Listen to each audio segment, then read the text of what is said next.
How you doing, everybody? I'm 36 Storm Team Chief Meteorologist John James. Well, you can certainly see the plume of moisture working its way off the Gulf of Mexico, giving us, at times, periods of heavy rain. We'll continue to see the scattered showers roam on through the region overnight and through the day tomorrow because we've got a big upper-level low. You can see it right here. It stretches all the way out to Colorado, but starting to spawn a surface low, which is going to drag a cold front with it.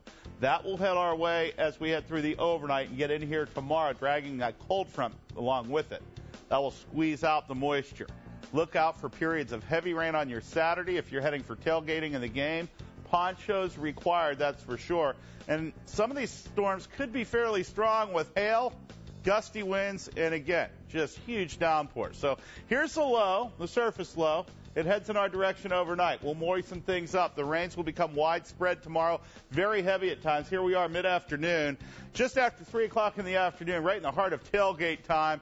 Look out for the heavy rain, especially eastern Kentucky, and expect more of the same through the evening hours. Now, as we head through the overnight, we'll start to dry things out just a little bit. High pressure builds in temporarily. It's not going to stick around because we've got another cold front headed our way. This is a dry one, but it indeed is a cold front. The cool air arrives as we head through the day Monday. We'll see things get cooler as we get into next week. High temperatures by Tuesday, struggling to get into the low 60s. Stay dry. We're here 24/7, your weather authority.